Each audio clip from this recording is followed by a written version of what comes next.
నమస్తే, welcome to 19 news. నేను మీ శేఖర్. రాష్ట్ర పంచాయతీరాజు గ్రామీణాభివృద్ధి స్త్రీ శిశు సంక్షేమ శాఖ మంత్రి అనసూయ సీతక్క ఎక్సైజ్ రాష్ట్ర పర్యాటక శాఖ మంత్రి జూపిల్లి కృష్ణారావుతో కలిసి మంగళవారం నార్కల్ జిల్లా అచ్చంపేట నియోజకవర్గ పరిధిలోని అమరాబాద్, పదర, అచ్చంపేట మండలాలలో పలు గ్రామాలు వివిధ శాఖల అభివృద్ధి పనులను శంకుస్థాపన, ప్రారంభోత్సవాలకు ముఖ్య అతిథులుగా పాల్గొన్నారు. అనంతరం చెంచులతో ముఖాముఖి కార్యక్రమాన్ని నిర్వహించారు. ఈ సందర్భంగా ఆమె మాట్లాడుతూ పోడు భూముల విషయమై గతంలో సాగు చేసుకుంటున్న భూములను కొనసాగించాలని కలెక్టర్, డిఎఫ్ఓలకు సూచించారు. కొత్తగా చెట్లను నరికి సాగు చేయవద్దని చెంచు ప్రజలకు తెలియజేశారు. అడవిని కాపాడడంతో అడవి సంపద వనరులను సృష్టించుకోవాలని సూచించారు. చెంచు ప్రజలకు సరైన వైద్యం, విద్య, ఆహారం, ఇల్లు ఉండేలా ఏర్పాట్లు చేయాలని తెలియజేశారు. ఈ ప్రాంత ప్రజాప్రతినిధులు వృత్తిరీత్యా డాక్టర్లైన వంశీకృష్ణ దంపతులు నల్లమల్ల ప్రజలకు ఎంతో సేవ చేస్తున్నారని గుర్తు చేశారు. అంటే అంతరించిపోతున్నటువంటి జాతులలో మరి సెంచు జాతి తొందరగా అంతరించిపోతుంది. మాతో పాటు ఇవాళ మరి ఇక్కడికి వెళ్తున్నామంటే ఇక్కడ మీ జిల్లా బిడ్డనే రాష్ట్ర అధ్యక్షుడు, యువసేన అధ్యక్షుడు శివసేన కూడా ఇక్కడికి రావడం జరిగింది. ముఖ్యంగా ఈసారి మనకి ఈ జిల్లాకు, ఈ ప్రాంతానికి ఒక ప్రాధాన్యత కూడా ఉన్నది. మన ప్రాంత బిడ్డనే సీఎం అయిండు. సీఎం గారు ఎప్పుడు కూడా నేను నల్లమల్ల బిడ్డను అని ఎక్కడికి వెళ్ళినా గర్వంగా చెప్పుకుంటాడు. నల్లమల్ల అంటేనే గుర్తుకొచ్చేది సెంచు సమాజం. ఈ ప్రపంచంలోనే అత్యంత వెనుకబడి, తిండి లేకుండా, ఇల్లు లేకుండా, సరైనటువంటి వైద్యం లేకుండా అనేక ఇబ్బందులు పడుతున్నటువంటి సెంచు సమాజం మరి ఎప్పటి నుంచో ఉన్నారు ఇక్కడ. ఇప్పుడు వచ్చి కొత్తగా వచ్చి ఇల్లులు కట్టుకున్న వాళ్ళు కాదు, కొత్తగా ఊరు కాదు. మనం ఇవన్నీ చట్టాలన్నీ తర్వాత వచ్చినాయి, కానీ ఇక్కడ సమాజం మాత్రం ఆదివాసీ సమాజం ముఖ్యంగా ఈ సెంచులు ఈ ప్రాంతంలో మొదటి నుంచి బతుకుతున్నారు. దానికోసమే ఆనాడు నెహ్రూ గారు కూడా గుర్తించి, ఇందిరమ్మ తండ్రి కానీ, ఇందిరమ్మ గారు కానీ, తర్వాత వచ్చినటువంటి ప్రభుత్వం కానీ గుర్తించి ఐటీడీఎల్ తీసుకొచ్చింది. ప్రత్యేక ఐటీడీఎల్ తీసుకొచ్చిందే మరి ఇంటీరియర్లో ఉన్నటువంటి ట్రైబల్స్ను డెవలప్ చేయాలి, ఉద్యోగ ఉపాధి అవకాశాలు కల్పించాలని. గత 10 సంవత్సరాల నుంచి కేవలము జిల్లాలుంటే సరిపోతుంది, ఐటీడీఎల్ వద్దు అనేది గత టీఆర్ఎస్ ప్రభుత్వం యొక్క నిర్లక్ష్యం మూలంగా ఐటీడీఎల్ యొక్క పనితీరు మూలకపడ్డది. ఇందాక మా తమ్ముడు అన్నాడు, ఒక తమ్ముడు గతంలో ఎడ్లు ఇచ్చేది, బండ్లు ఇచ్చేది, భూములు పంచేది. ఇప్పుడు అన్న కూడా, వంశన్న కూడా చాలా అనుభవాలు చెప్పారు. మీకు స్పెషల్ డిఎస్సి కానీ, స్పెషల్ చట్టాలు కానీ, స్పెషల్ ఎన్ఆర్ఈఎస్ 100 రోజుల పని కూడా తీసుకొచ్చింది కాంగ్రెసే. పోడు భూముల చట్టం తెచ్చింది కాంగ్రెసే. ఐటీడీఎల్ తీసుకొచ్చింది కాంగ్రెసే. ఎస్టీలుగా గుర్తించింది కాంగ్రెసే. రిజర్వేషన్లు అమలు చేసింది కాంగ్రెస్. ఇక్కడ ఈ ప్రాంతంలో ఏమన్నా గుప్త నిధులు ఉంటే మాత్రము చాలామంది కన్నేసి వాటిని దోచుకుపోవడానికి మాత్రం ప్రయత్నం చేశారు. అందుకనే వంశన్న కానీ వారి భార్య ఇద్దరు కూడా డాక్టర్లుగా ఉండి ఎవరు వచ్చినా మనలాంటి వాళ్ళే మరి ప్రజా వైద్యుల దగ్గరికి పోతారు. కాబట్టి వాళ్ళు ప్రజాప్రతినిధులు, ప్రజా వైద్యులుగా ఉన్నారు. అట్లా కూడా వాళ్ళకి చేతనైన పద్ధతిలో సేవ చేస్తూ ఉన్నారు. తప్పకుండా మీరు ఇచ్చినటువంటి, మొన్న నా దగ్గరకు రాగానే ఏదున్నా నేను అందరు చెప్తున్నా, సరే ఇంట్లో వేరే వేరే మన సంఘాలలో, కులాలలో కూడా రాజకీయ నాయకులు ఉండొచ్చు, కానీ మీరు ఒక ప్రజా సంఘాలుగా ఉండే వాళ్ళందరూ కూడా ఇక్కడ ప్రజాప్రతినిధిగా వంశాన్ని ఉన్నాడు. మిమ్మల్ని అందరినీ కూడా దగ్గర తీసుకుంటాడు. వారి ద్వారా కూడా సీఎం దగ్గరికి నేను కానీ ఆయన కానీ ఇద్దరం కలిసి వెళ్ళి ఈ ప్రాంతం మీద స్పెషల్ ఫోకస్ పెట్టి మరి ప్రత్యేక అభివృద్ధి జరిగే విధంగా కూడా సీఎం గారికి ఈరోజు ఇచ్చినటువంటి, మీరు ఇచ్చినటువంటి అనేక సమస్యలు, పోడు భూముల సమస్య కూడా డిఎఫ్ఓ గారు ఇక్కడ ఉంటే వినండి. గతంలో ఏవైతే సాగులో ఉన్నాయో మీరేమో చెప్తున్నట, వాళ్ళేమో వద్దంటున్నట.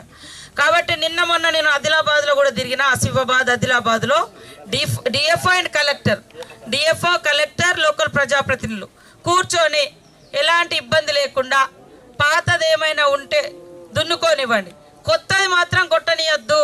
అది అందరి ఆలోచన. మీరు కూడా అమ్మ కొత్తది కొట్టద్దు.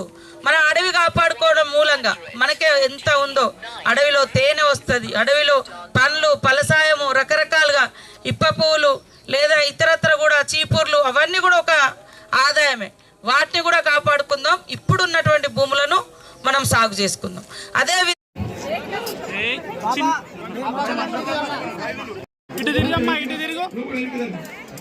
అన్న ఫోన్ కిందికి అన్న భయ్యా.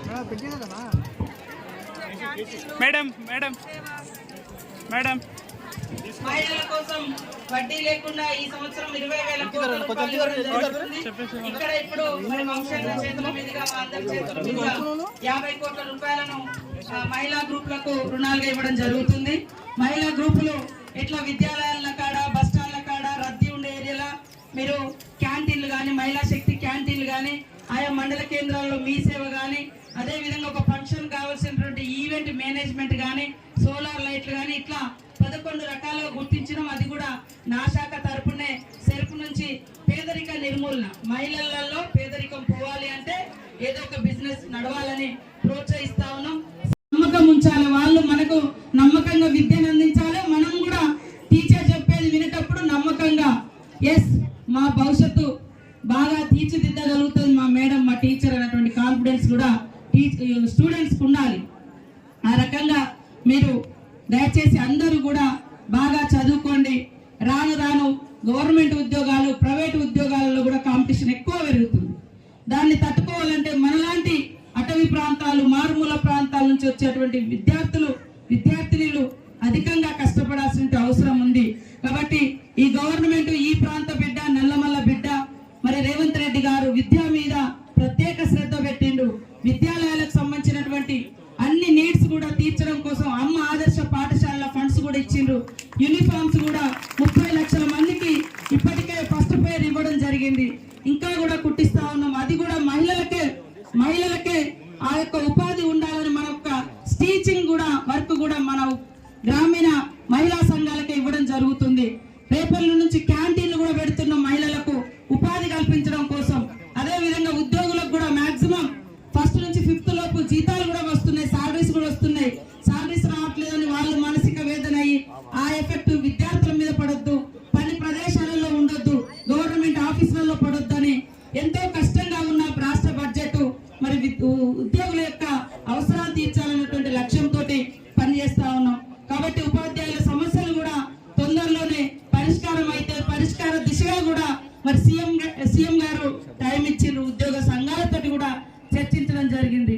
ప్రమోషన్స్ కావచ్చు, ట్రాన్స్ఫర్స్ కావచ్చు, వాటి గురించి కూడా మీకు జరుగుతూనే ఉంది ఈ 10 సంవత్సరాల తర్వాత. కాబట్టి విద్యార్థులందరికీ కూడా విష్ ఆల్ ద బెస్ట్ తెలియజేస్తూ ప్రతి ఒక్కరి జీవితంలో ఒక గోల్ ఏర్పాటు చేసుకోవాలి. నేను ఇలా తయారు కావాలనేటువంటి లక్ష్యంతో మనము ఒక రోల్ మోడల్స్ మనం ఎంచుకోవాలి.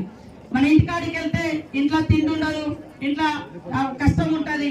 అయినా కూడా మరి ఆ కష్టాన్ని చూసి ఆ కష్టాన్ని మనసులో పెట్టుకొని ఈ చదువుకు ఎఫెక్ట్ కాకుండా ఆ కష్టాన్ని మనల్ని మనం ఇంకింత గట్టిగా చేసుకొని ఈ కష్టం పోవాలంటే నేను బాగా చదువుకోవాలి, నా కుటుంబానికి ఆసరగా ఉండాలి, నా తల్లిదండ్రులను బాగా చూసుకోవాలి, ఆ తర్వాత నా ఊరును చూసుకోవాలి, నా పల్లెని చూసుకోవాలన్నటువంటి పట్టుదల మీ దగ్గర ఉండాలని కోరుకుంటూ మరి మీరు ఇచ్చినటువంటి మిషన్ భగీరథ కానీ సిసి రోడ్ కానీ ఇవి